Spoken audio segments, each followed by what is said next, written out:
Hey guys, আজকে আমার কাছে এমন এমন ঘটনা হলো।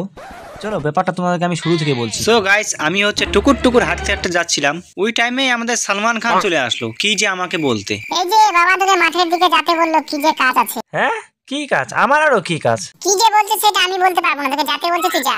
আচ্ছা ঠিক আছে, যাচ্ছি। গাইস, বাবা আমাকে কেন যে ডাক দিল সেটা আগে শুনে আসি। গাইস, মাঠের দিকে যেতে যেতে এই যে হিরনের বাচ্চা একটা দেখা গেল। না না, হিরনের বাচ্চা না, এটা তো হিরন হয়। এই যে ভুট্টা বাড়ির ভিতরে দেখছো, এগুলো হিরনের বাচ্চা। ওই যে ভিতরে দেখো, তোমাদেরকে আমি হিরনের বাচ্চা দেখালাম, এবার তোমাদেরকে আমি হচ্ছে হাতি দেখাচ্ছি। এই যে দেখো, এখানে একটা কালা হাতি, ও সরি গাইস, সাদা হাতি। এই সালমান খান, বাবা আমাকে কি করতে বললো রে? এই সালমান খান, বাবা তোকে ভুট্টা বাড়িতে জল দিতে বললো, তুই সেটা জল দে। দেখছো গাইস, আমার মান সম্মান একটুকু নাই। তাহলে গাইস আর কি করা যায়, সেটা জ্বলিয়ে দিই।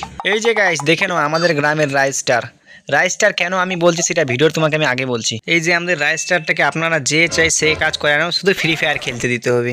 আর হ্যাঁ গাইস, আপনাদের মধ্যে কেউ যদি ফ্রি ফায়ার খেলো তো কমেন্ট করবা তোমাদের ইউআইডি। সো গাইস, বাড়ি থেকে খাওয়া দাওয়া দিয়ে পাঠাইছে, তো আজকে খাওয়া দাওয়া সব মাঠের মধ্যেই হবে। চলো কি কি দিয়েছে তোমাদেরকেও দেখাচ্ছি। এই যে গাইস, বাড়ি থেকে উটোর মাংস দিয়ে বিরিয়ানি দিয়ে পাঠাইছে, আপনারা কেউ যদি খাবে তো আসো। গাইস, খাওয়া কমপ্লিট হয়ে গেল। তারপরে গাইস, সব কাজ কমপ্লিট করে মেশিন টেশিন নিয়ে বাড়ির দিকে যাচ্ছি।